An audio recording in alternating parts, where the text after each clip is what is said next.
The song that I'm going to sing is, in actuality, a poem written by Robert W. Service, which I put to music. It's from a collection of poems titled Rhymes of a Red Cross Man.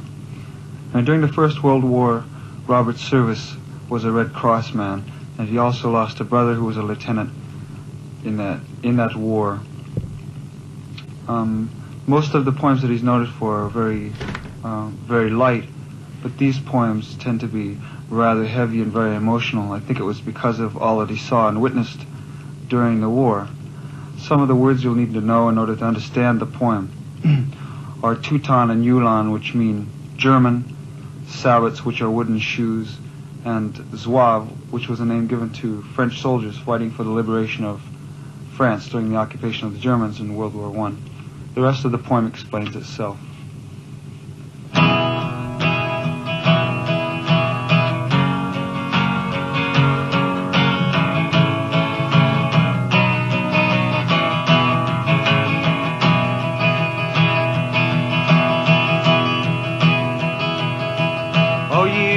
Hearts are resonant and ring to war's romance. Hear ye the story of a boy, the peasant boy of France. A lad uncouth and warped with toil, yet who when trial came could feel within his soul upleap and soar the sacred flame. Could stand upright and scorn and smite as only heroes may. Oh, hearken, let me try to tell the tale of Desprez.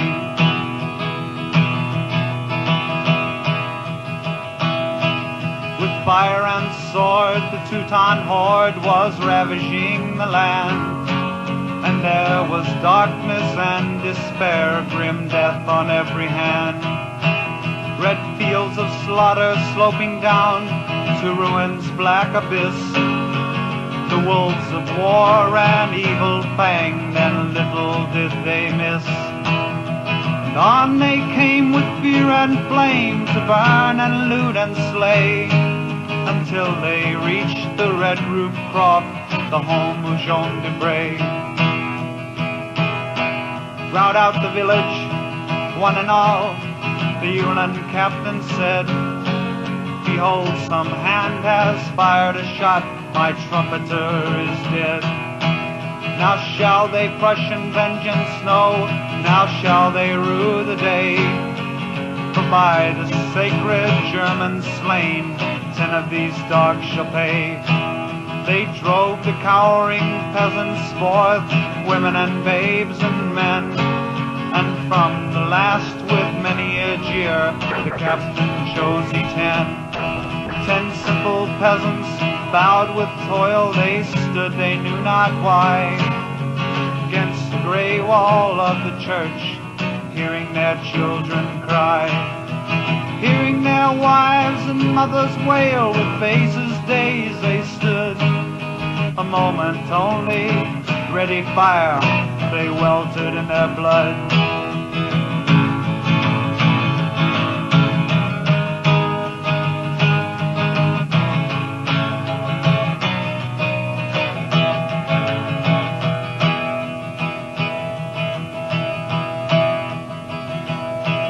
But there was one who gazed unseen, who heard the frenzied cries, who saw these men in sabots fall before their children's eyes. The Zouave wounded in a ditch, and knowing death was nigh, he laughed with joy, ah, here is where I settle, there I die. He clutched his rifle once again, and long he aimed and well. A shot beside his victims 10, the Ulan captain fell. They dragged the wounded Zouave out, their rage was like a flame. With bayonets they pinned him down until their major came. A blond, full-blooded man he was, and arrogant of eye. He stared to see with shattered skull his favorite captain lie. Nay, do not finish him so quick, this foreign swine, he cried. go nail him to the big church door, he shall be crucified.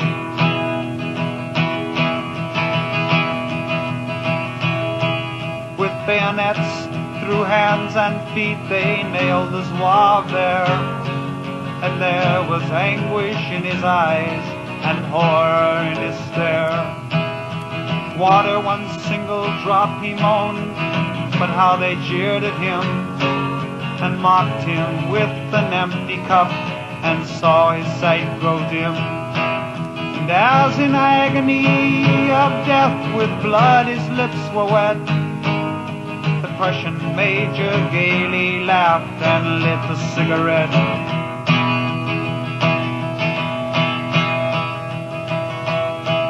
But mid the white-faced villagers who cowered in horror by, was one who saw the woeful sight, who heard the woeful cry. Water, one single drop I beg, for love of Christ who died. It was the little Jean Desprez who turned and stole aside. It was the little barefoot boy who came with cup of brim and walked up to the dying man and gave the drink to him. A roar of rage, they seize the boy, they tear him fast away. The Prussian major swings around, no longer is he gay. His teeth all wolfishly agleam, his face all dark with spite. Go shoot the brat, he snarls, that dare defy our Prussian might. Yet stay, I have another thought, I'll kindly be and spare. Quick, give the lad a rifle charge and set him squarely there. Bid him shoot and shoot to kill, haste to make him understand. The dying dog he fain would save shall perish by his hand. And all his kindred they shall see, and all shall curse his name, who bought his life at such a cost, the price of death and shame.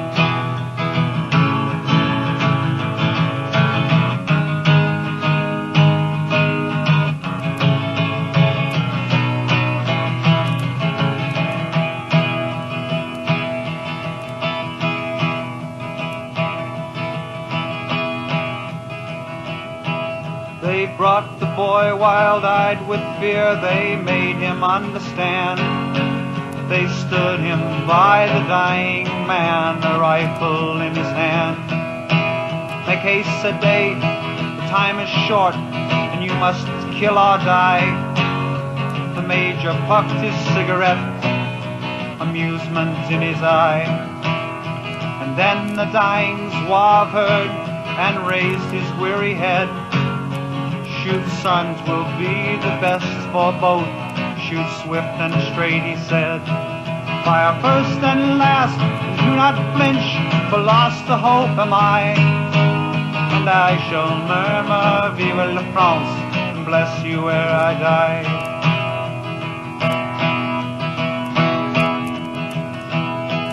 Half blind with blows, the boy stood there, he seemed to swoon and sway. Then in that moment woke the soul of little Jean Desprez. He saw the woods go sheening down, the larks were singing clear, and oh, the sounds and scents of spring, how sweet they were, how dear. He felt the scents of new-mown hay, the soft breeze fanned his brow. Oh God, the paths of peace and toil, how precious were they now. The summer days and summer ways, how bright with hope and bliss. The autumn, such a dream of gold, and all must end in this. This shining rifle in his hands, that shambles all around. This Zouave there with a dying glare, the blood upon the ground. The brutal faces round him ring, the evil eyes aflame. That Prussian bully standing by, as if he watched a game. Make haste and shoot, the major sneered. A minute more I give, a minute more to secure your friend if you yourself would live.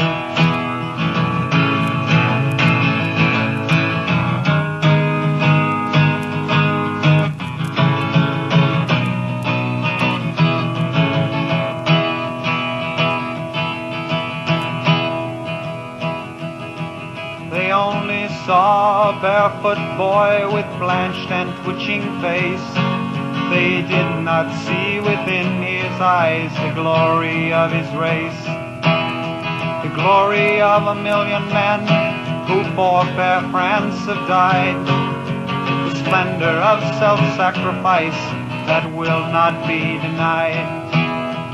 Yet he was but a peasant lad, no, but life was sweet. Your minute's nearly gone, my lad, he heard a voice repeat. Shoot, shoot, the dying suave moaned. Shoot, shoot, the soldier said. And then Jean Desprez reached out and shot the Prussian major dead.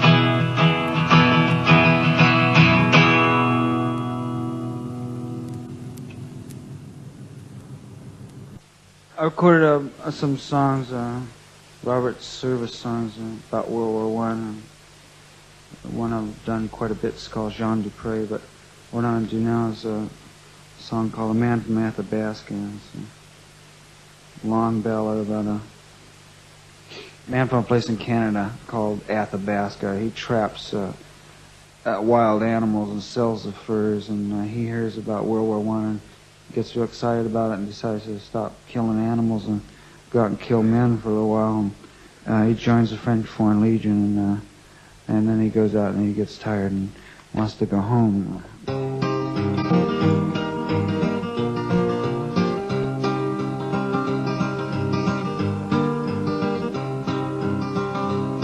Oh, the wife, she tried to tell me that was nothing but the thrumming of a woodpecker rapping on the hollow of a tree.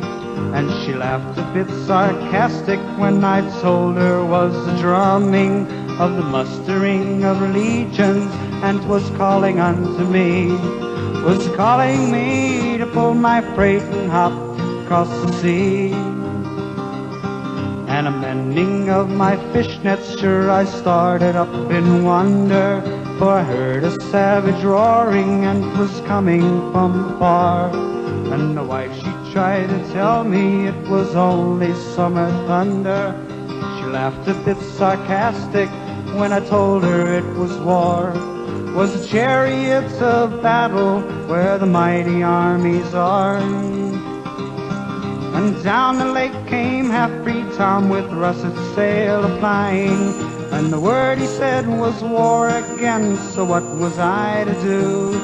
Well, the dogs, they took to howling, and the missus took to crying, as I flung my silver foxes in the little birch canoe.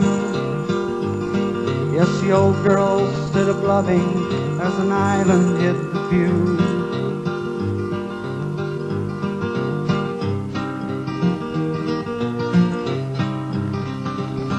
Says a factor, Mike, you're crazy, they have soldier men aplenty.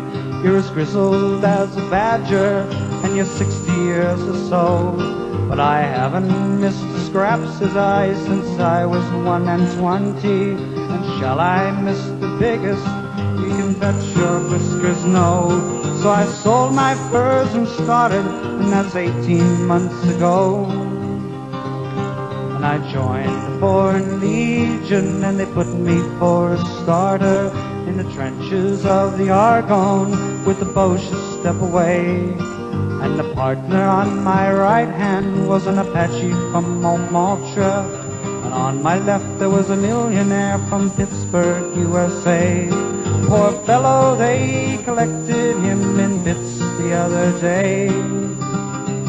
But I'm sprier than a chipmunk, save a touch of the lumbago, and they calls me old Methuselah and blahs me all the day. I'm their exhibition sniper, and they work me like a dago, and laugh to see me plug a Boche a half a mile away. 'cause I hold the highest record in the regiment, they say.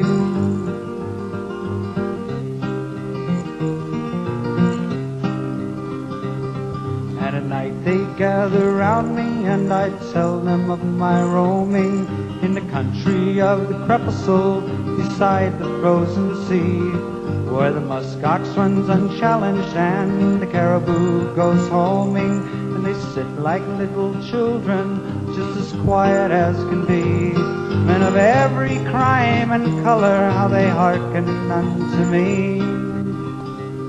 And I tell them of fish pans, of the tump line and the paddle, of secret rivers loitering that no one will explore. And I tell them of the ranges, of the tump line and the paddle, and they're sitting in silence, and their eyes beseech for more, while above the star shells fizzle and the high explosives roar.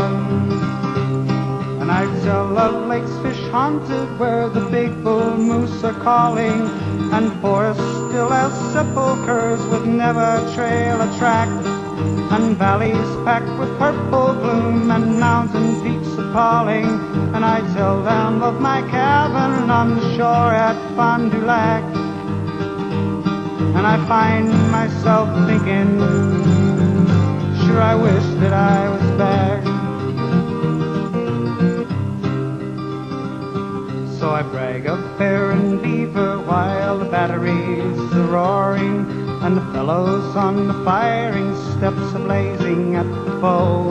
And I yarn of fur and feather while the mommies are soaring, and they listen to my stories, 7 poilus in a row. 7 lean and lousy poilus with their cigarettes aglow. And I tell them when it's over how I'll hike for Aphabaska. Those 7 greasy poilus, they are crazy to go to. And I'll give the wife the pickle tub I promised, and I'll ask her the price of mink and marten and a run of caribou. And I'll get my life in order, and I'll start to work anew.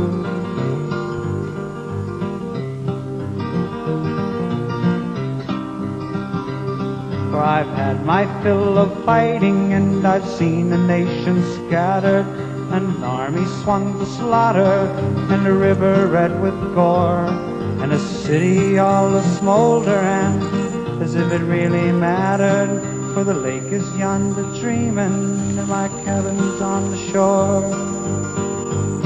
And the dog's sleeping madly, the wife is singing gladly, and I'll rest in Aphabaska, and I'll leave it nevermore, and I'll leave it nevermore.